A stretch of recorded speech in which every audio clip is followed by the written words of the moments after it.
자, 안녕하십니까. 오늘 시장 참 재밌는 시장이 돌아왔죠. 모처럼 만에 반도체가 좀 조정을 받고, 코스닥, 특히 이제 2차 전지와 바이오 종목들이 이제 급등을 했습니다. 급등하면서 그동안 하락폭이 컸고요. 그래서 저가 매수 들어왔고, 본격적인 움직임이 나오는데, 이런 부분들을 좀 우리가 살펴보고, 체크를 좀 하도록 하겠습니다. 자, 오늘 뭐 이슈를 좀 체크를 해보죠. 일단 오늘 반도체가 좀 숨고르기를 했습니다. 숨고르기 하는 이유는 여러 가지가 있을 텐데요. 일단, 글쎄요. 반도체 쪽이 잠깐 쉬어가는 건 나쁘진 않아요. 나쁘진 않은데, 이제 소식이 들린 게 이제 애플이 반도체 가격이 너무 많이 오르다 보니까 이제 중국산 반도체를 구입하겠다라는 소식이 나오면서 오늘 반도체가 좀 조정을 받았죠. 근데 국내 증시만 조정을 받은 건 아니고요. 지금 미국에서도 마이크론 테크놀로지나 최근에 인텔 이런 기업들 또 어플라이드 서플라이 머티리얼즈 이런 종목들도 조정을 좀 받았기 때문에 잠깐 너무 반도체의 쏠림이 좀 쉬어가는 흐름이 좀 나올 필요가 있다라는 부분 체크를 좀 해야 될 것 같고요. 그리고 오늘 이제 이재명 정부에서 3대 메가 프로젝트를 발표를 했습니다. 주로 이제 핵심 이제는 반도체, 피지컬 AI, 그다음에 데이터 센터 이쪽인데 일단 데이터 센터는 울산 쪽에 지금 진행이 좀 하고 있죠. 아마존 데이터 센터를 포함해서 이런 부분 발표를 했고 또 피지컬 AI는 알다시피 이제 특히 이제 로봇 쪽, 휴머노이 로봇이나 산업용 로봇을 만드는 쪽이고 반도체는 이제 호남 지역에 거의 4천조 이상의 삼성과 SK에 투자를 하겠다라고 발표를 했죠. 그래서 이런 부분들이 하나 이슈가 좀 됐고요. 그 다음에 오늘 또 바이오 코스닥이 좀 살아 움직였던 이유는 독일 이제 베른거 잉겔하임이 한국의 바이오 기업의 기술 투자 그리고 이제 기술 이전 계약을 확대를 하겠다는 게 발표를 했죠. 그래서 글로벌 제약 바이오 회사들이 국내 바이오 신약 개발 회사들과 협력 투자를 강화할 가능성들 이게 좀 부각이 됐죠. 저도 최근에 이제 코스닥 시장이 살아나려면 2차 전지하고 바이오가 살아야 된다고 좀 생각을 합니다. 근데 바이오가 지금 너무 안 좋았죠. 2차 전지도 마찬가지 전기차 캐즘 때문에 많이 빠졌고 반도체가 승승장구할 때 사실 코스닥 시장이 다 죽어버렸죠. 근데 너무 과도하게 빠진 측면이 분명히 있기 때문에 바이오와 2차 전지가 좀 움직여야 된다고 생각을 합니다. 그래서 이런 부분을 좀 보시고 또 이거는 이제 3대 메가 프로젝트하고도 연관된 그런 부분들이 있는데 당연히 반도체, 피지컬에 AI 데이터 센터 지으려면 뭐가 필요해요? 에너지. 그죠? 그래서 원전이나 또 수소 등 에너지 확대 생산을 하겠다는 발표 그리고 전력망 구축들 최근에 이쪽들도 조금 좋지를 못했죠. 그죠? 그래서 이런 부분들 기술적 차트 흐름 살펴보면서 체크를 좀 해보도록 하겠습니다. 먼저 저 코스피 지수 잠깐 살펴보면요. 전체적으로 오늘 좀 코스피 지수는 뭐예요? 숨고르기죠. 지난번에 9,300포인트 돌파하고 삼성전자 하이닉스가 좀 숨고르기 하니까 지수가 좀 쉬어가는. 근데 어차피 지금 8,000에서 9,000 사이에서 박스권 흐름을 좀 보이고 있는데 그 와중에 코스닥 지수는 오늘 서킷 브레이커가 발동이 되는 등 급등을 했죠. 근데 엄밀히 얘기하면요. 지난 5월 달부터 두 달간 지금 내일이 지금 하락을 계속했죠. 왜냐하면 반도체에 쏠림이 있다 보니까 코스닥 쪽은 좀 힘들어요. 힘든 이유 중에 하나는 아까도 말씀드렸지만 뭐예요? 코스닥 시가총액 상위 종목 중에 2차 전지와 바이오가 많이 빠졌죠. 또 금리 인상에 대한 우려 부분이 받았고 하지만 일단 1200포인트에서 850 많이 빠지긴 했죠. 그래서 저가 매수가 좀 상당히 유입된 그런 측면들 우리가 좀 보자라고 말씀을 좀 드리겠습니다. 일단 종목별 흐름을 좀 잘 살펴보면요. 자, 삼성전자입니다. 삼성전자가 지난번에 37만원 터치하고 최근에 좀 조정을 받았죠. 자, 근데 삼성전자만 보지 마시고요.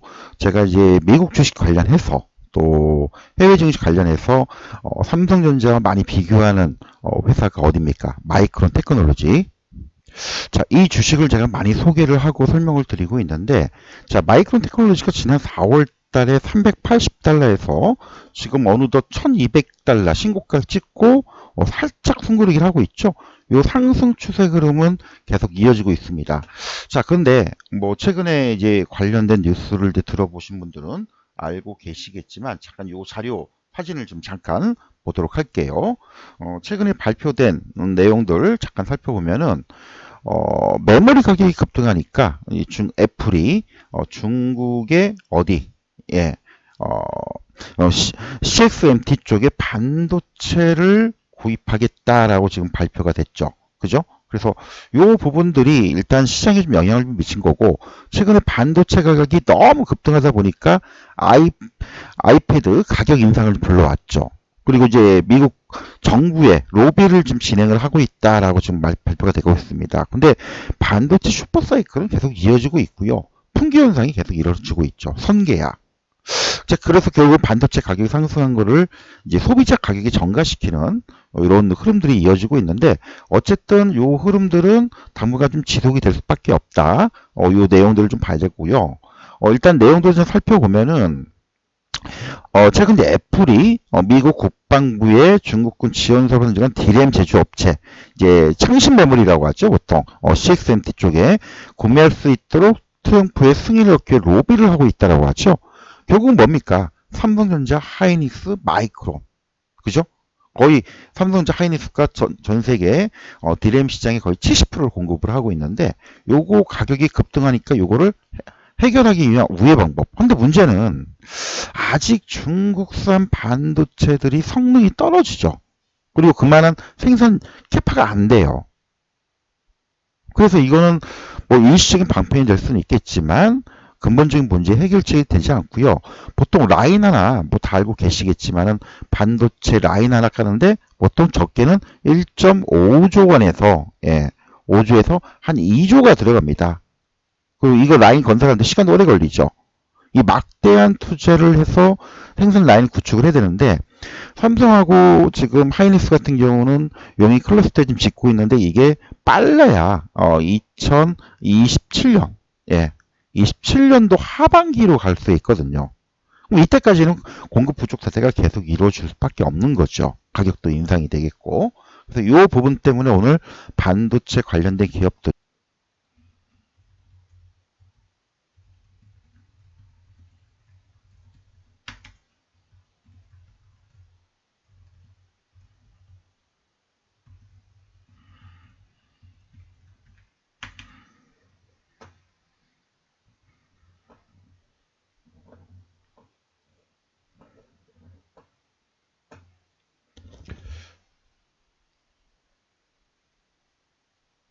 자, 대표적인 바이오 섹터가 이제 알테오젠, 또 보르너이, 오늘 지금 힘들을 좀 빵 하고 올라왔는데, 저도 이제 최근에 많이 빠졌죠. 코스닥 시장이 많이 죽어가면서 봤고, 그다음에 2차 전지 쪽으로는 에코프로비엠 모처럼 많이 반등을 줬습니다. 근데 2차 전지는 좀 시간이 걸릴 것 같아요. 많이 빠졌을 때 이렇게 한 번씩 반등을 주지만 아직 상승 추세로 전환하기에는 좀 시간이 좀 필요하지 않냐. 이런 의견이고요. 결국 바이오가 좀 끌고 가야 되는데, 바이오가 일단 뭐 오늘 뭐 바이오 섹터들 말씀드리면서 제가 이제 몇 종목들 뽑아 드렸죠. ABL 바이오 대표적인 거, 그리고 리가캠 바이오, 그리고 뭐 에임드 바이오, 그리고 또 이제 우리가 또 한올 바이오 파마, 그리고 오름 테라피틱스, 뭐 이런 종목들, 또 에클론, 이제 그 중에 이제 ABL 바이오를 우리가 좀 살펴보도록 할게요.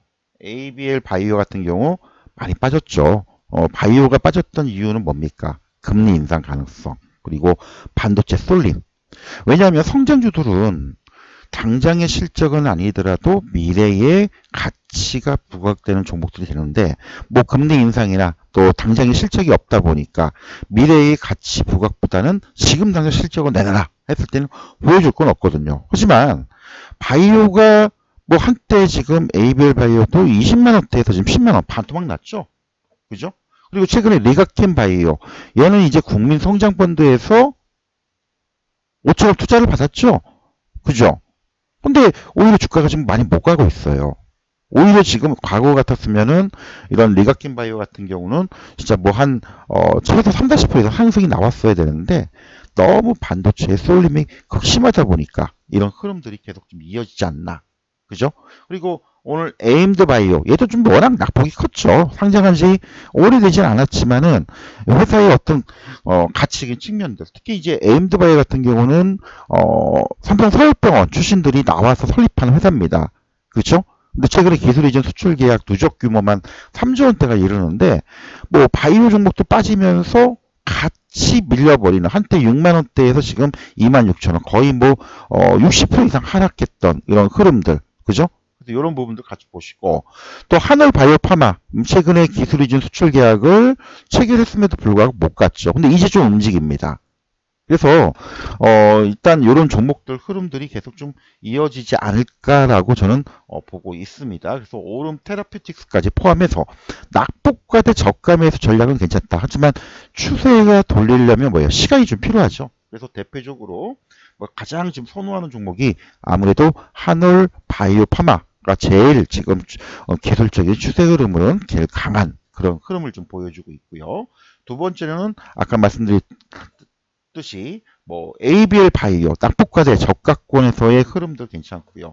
또 리가켄 바이오 같은 경우는 국민성장펀드에 대한 어떤 수혜들 그리고 에임드 바이오 워낙 많이 빠졌죠. 그래서 바이오 전략 코스닥 시장이 전체적으로 살아나려면 이쪽이 좀 살아나야 되고요. 일단 반도체가 숨고르기 조정이 나올 경우 아무래도 낙폭 과대 종목들의 반등이 시도가 될 수 있는데 그 중에 하나가 저는 이제 아무래도 최근에 많이 빠졌던 헬스케어 그리고 이제 바이오 쪽 이쪽을 많이 보고 있습니다.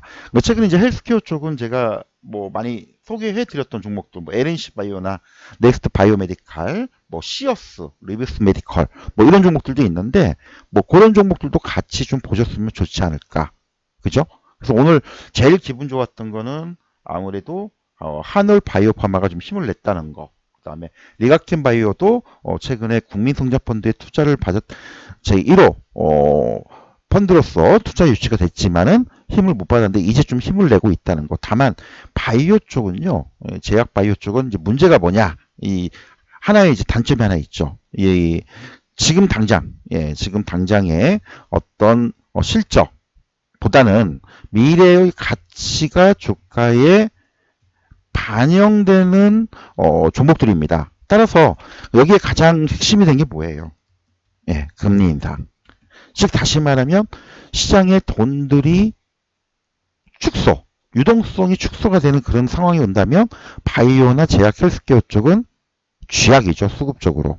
지금 당장 가치보다는 실적이 낼 수가 있는 상황이 아니기 때문에 그래서 향후 어떤 기술 이전 수출 계약들 그리고 이제 다국적 글로벌 제약사와 뭐 MOU 이런 계약들이 체결이 될 경우 주가의 상당 부분 탄력을 줄 수 있기 때문에 이런 개별적인 재료들을 항상 살펴보고 좀 보셨으면 좋지 않을까. 일단 바이오 좀 이제 4인방이라고 보통 얘기를 많이 하는데 이제 ABL 바이오, 또 리가켄 바이오, 에임드 바이오 뭐 그다음에 신약 기술기준 수출 계약 신약 승인 받았던 임상 계약이 발표돼서 지금 가시어되고 있는 한올 바이오 파마 요거까지 같이 보고 개인적으로 선호하는 보르노이도 많이 빠졌다 바닥권에 그죠? 그래서 이거 말고 또 GLP-1의 그 비만 치료제 개발하고 있는 종목이 또 있죠. 대표적으로 뭐예요? D&D 파마텍 그죠? 여타 종목들이 다 밀렸지만 얘는 최근에 조정을 받긴 했어도 기술적인 추세가 좀 횡보 중이죠. 그리고 올릭스도 많이 빠졌고 일단 올라왔고요. 그래서 바이오는 이런 항암제 개발, 신약 개발 회사들 그리고 GLP-1 기반의 비만 치료제 개발 이쪽 회사들 위주로 좀 보셨으면 좋지 않을까 이렇게 말씀을 드리겠습니다. 일단 코스닥 시장이 살아나려면 2차 전지하고 바이오인데 뭐 2차 전지도 반등은 주겠지만은 근본적으로 바이오, 제약, 헬스케어 바이오 업종들이 살아나야 됩니다. 그래서 이쪽 위주로 저가권 하시는 분들은 반도체와 코스닥의 이제 바이오가 시속 게임이 벌어질 가능성 이거 염두에 두시고 좀 보시라 이렇게 말씀을 드리겠습니다.